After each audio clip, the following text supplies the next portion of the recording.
what's happening in Venezuela. The Trump administration has decided to kidnap the Venezuelan president, and he's right now in the United States. But after all, it doesn't seem that they could change, the whole government in Venezuela. What is your understanding of what happened, considering Venezuela? Well, I guess we have to put it in the broadest possible perspective. The Trump keeps citing the Monroe Doctrine, saying that's our sphere of influence. And the National Security Report that came out last month keeps saying, well, we're going to look at the world's in terms of spheres of influence. And Trump says Venezuela is part of Latin America. That's our sphere of influence. We have it. What he didn't say is that we have our sphere of influence is actually the entire world.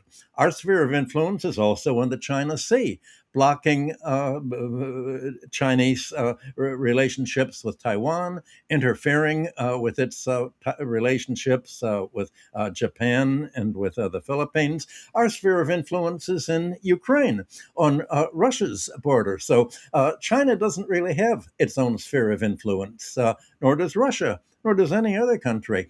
When he says Latin America is our sphere of influence, he says no other country has any sphere of influence anywhere else to threaten U.S. policy. So the key is, what is all this policy that he's applying to Venezuela? And obviously, in Venezuela's case, it's all about oil because that's all that Venezuela really has right now. So I'd like to emphasize to have most of this discussion, and I've discussed it with Richard. What are the key elements? I have 5 elements of America's rules-based order. What are these rules that they keep talking about? And what Venezuela illustrates is that control of the world's oil is the most important element in America trying to control other countries. Because, as we've said last week, and I think the week before, if you can control the oil trade, then you're able to disrupt other countries' economy by sanctioning them. You can do to any other economy, to China, Russia, India, Europe, exactly what America did to Germany and the European Union when it destroyed the Nord Stream pipeline, and when it told Germany, well, even though part of Nord Stream 2 is still working, don't trade with Russia, and we're imposing sanctions on trade. Well, this is the first point in which the U.S. rules-based order is the exact opposite of international law and the United Nations rules that it put in place in 1945. Every country is supposed to have the sovereign right to do what it wants, to trade who they wanted. And when the United States pressed for free trade and no controls over trade, it was focusing really on how do we break up Britain's empire, Sterling area, and enable India and other colonies and Argentina and other countries that had built up reserves during World War II and were flush with money. How do we make them free to trade with the United States instead of limiting their spending of these reserves in Britain as under the exact rules? Well, now the United States is no longer running a trade surplus in the industrial products. It no longer has the industrial power and the economic overwhelming power that it had in 1945. Just the opposite. It's become dependent on other countries, China, but also other countries, to provide its manufacturers. And it's become an international debtor, which has led other countries to try to be afraid to keep recycling all of their balance of payment surpluses into the dollar. So the U.S. basically is trying to say, we have a unique privilege. we can control what other countries do with their oil, who they can export to, who they can import from. And we can say, you can't export to such and such countries. You cannot export to China or to countries that don't follow American policies. And you can only buy from oil producers in the American orbit. You cannot buy from Russia or Iran and now from Venezuela unless it's through us.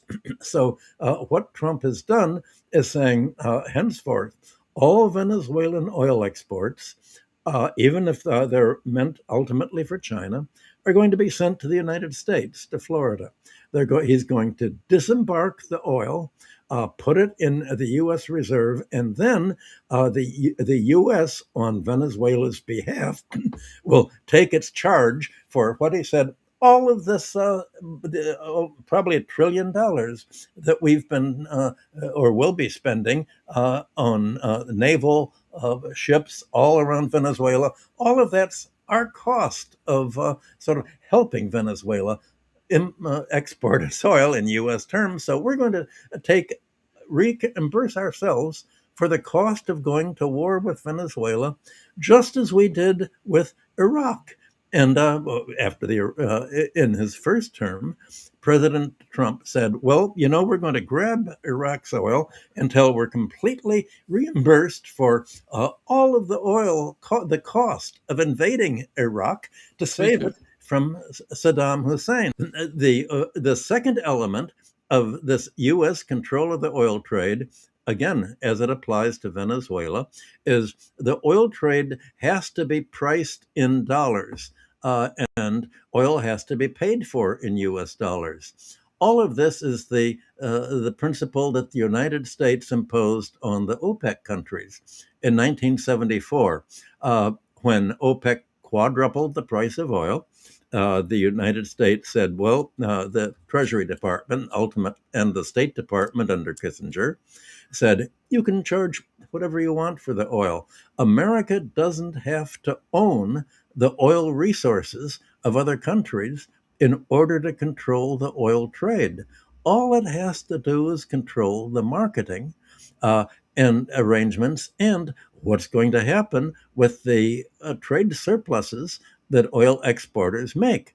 Well, the United States said, you can, of course, you can take control of the American and British and other oil companies in OPEC, and you can charge whatever you want, but there are two conditions that you have to have. And number one, you have to price all of your oil in dollars and save all of the export proceeds that you have in U.S. securities, mainly U.S. Treasury securities, corporate bonds, and bank deposits. Well, that's what created the petrodollar market in 1974 and 5. The petrodollar rule is that oil export earnings are to be lent to or invested in the United States, and the United States ends up the beneficiary of oil trade by OPEC, and that's exactly what it wants to do in Venezuela. Trump has said that all of the payments for Venezuelan oil that are made by the United States in control of Venezuela's oil are, of course, going to be priced in dollars, and they're all going to be saved in a U.S. account where if Venezuela does anything the United States doesn't like, it can grab the dollars. Just like it's told the Bank of England, you can grab Venezuela's gold and confiscate it. This means that Venezuela's oil earnings that are held on behalf of it in U.S. banks are going to be a way of holding Venezuela hostage. So these are 3 points so far. The fourth point is that how do you really maintain this oil as the key to energy? The U.S. policy under Trump is that we're going to oppose all alternative energy sources to oil. That means we're opposing green energy. All that's going to be discouraged. We're not going to join the Paris Club of environmental protection.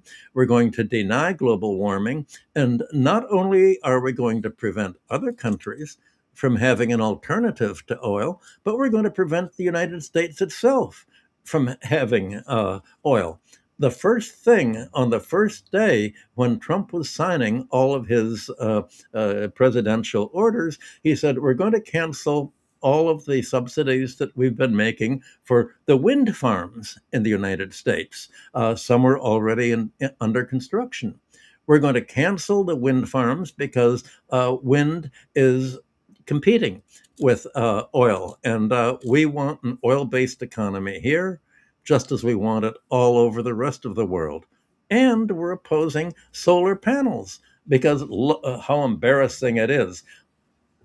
China is the main producer of the solar panels throughout the world. And if you permit other countries to try to decarbonize their energy use, then they're going to do it by buying Chinese solar panels.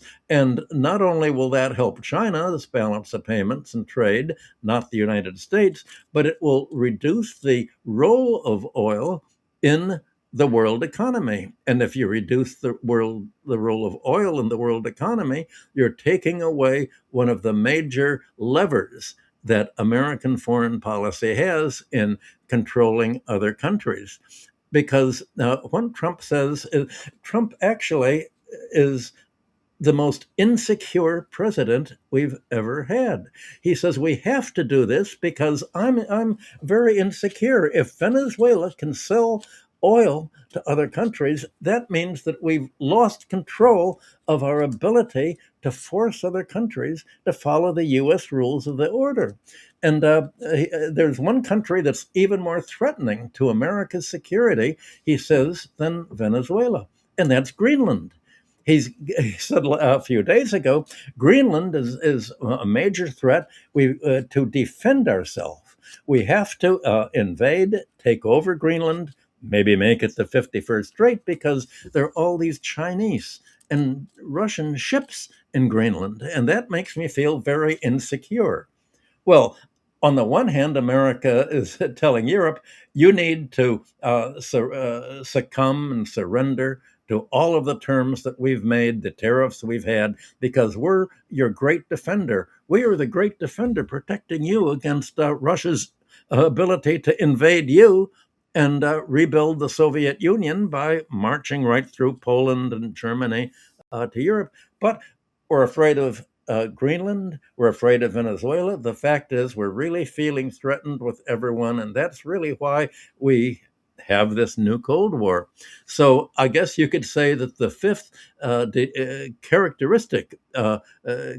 character of American rules-based order is that no laws or international law applies to limit the United States rules and policies. And essentially, that's why you've had not only Trump, but his national security advisor, Stephen Miller, saying, well, America's law is might makes right. And that's not very nice to say, but now we can come right out and say it. And with a lack of hypocrisy at all, saying, well, the United Nations does have these rules that are in its General Assembly is supposed to have the authority to stop us from doing things it doesn't like. Well, the General Assembly criticized us when we seized Manuel Noriega in Panama, and it's going to criticize us now. But the UN doesn't have an army; only we have an army. And the fact is that even if the General Assembly votes to criticize us and saying, well, what you're doing is against international law, Mr. Trump, Trump can say, well, what are you going to do about it? First of all, we're going to veto in the Security Council any action that you might take even if you did have an army. So the fact is, there's nothing you can do about it. And I could give you quotations from Stephen Miller, and Trump, but they're all over the Wall Street Journal and the Financial Times and other papers saying that the whole principle on which international law is supposed to be based of national sovereignty, each nation is control of its own policies, not subordinate to America's statement of here's who you can and cannot trade with, whether it's in oil or in other things. Here's the currency that you have to trade with: US dollars, not any BRICS currencies of China or Russia or others. All of this is a complete reversal of everything that was presented as Western democratic values. All of that's ended. That's why what's happening in Venezuela is the perfect illustration of America's violation of every principle that was supposed to be international law, democracy, and really the progress of civilization. And that's why what Trump's doing is attack on the very principles that are supposed to be those of civilization in general. They're not those of Western civilization anymore. That's what's so ironic, that the defenders of international law against this are China, Russia, and the countries that America are denouncing as adversaries. Richard, go ahead.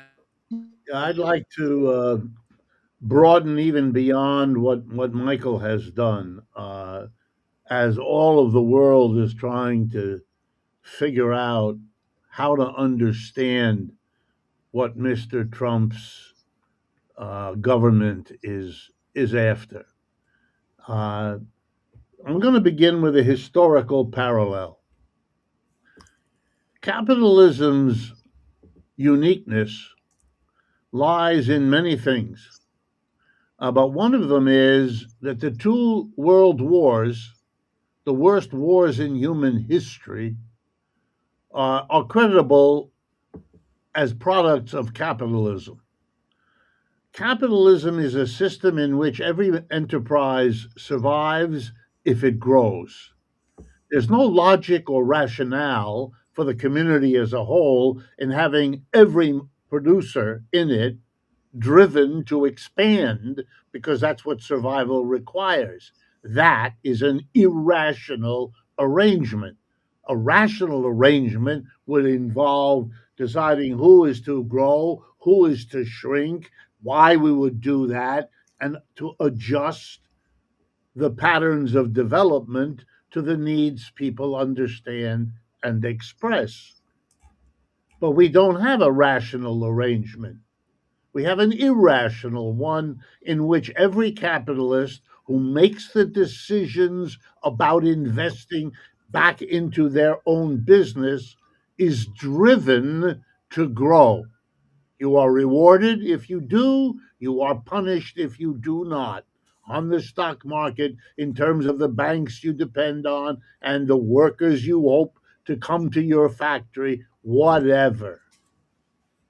This expansionary lunacy means it's only a matter of time before the expansion of country A and its capitalists runs up against the expansion of country B and its capitalists.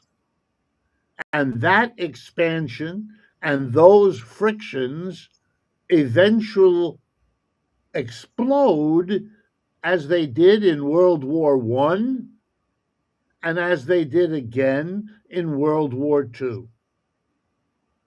And I think the United States is now on a death trip heading towards World War III, and for the same basic reason. Its industries need to grow. But the problem is, so do the industries of China. So do the industries everywhere else in the world.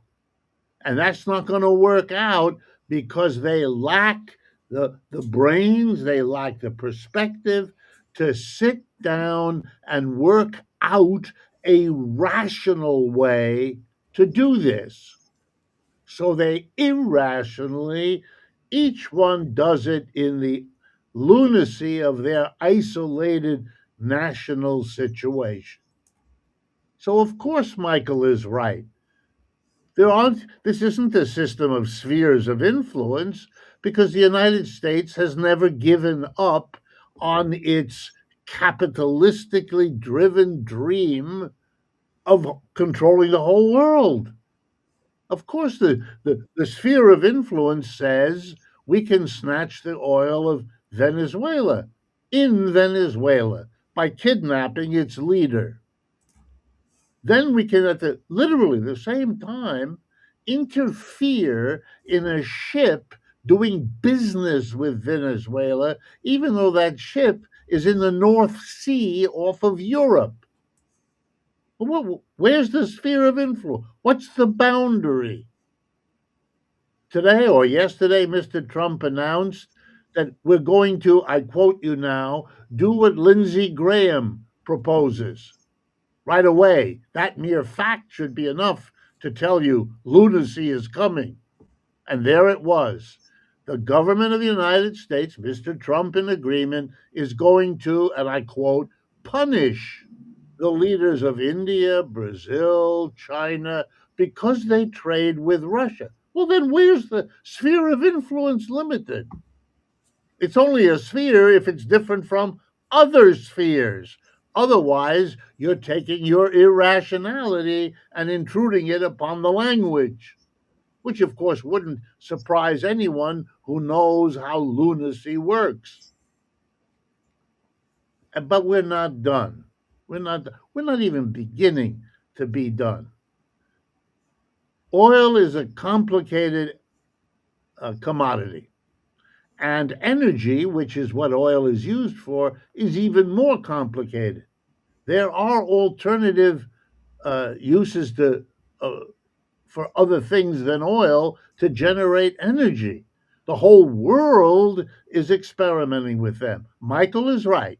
The United States has decided not to participate in what the whole world understands is a moment of rationality. Don't destroy the planet. You don't have to. You can use wind and ocean and sun and other the whole world is engaged in doing that. The United States has decided not to do it. The United States is holding back. Now, keep that in mind when I remind you of a very famous quotation from Karl Marx.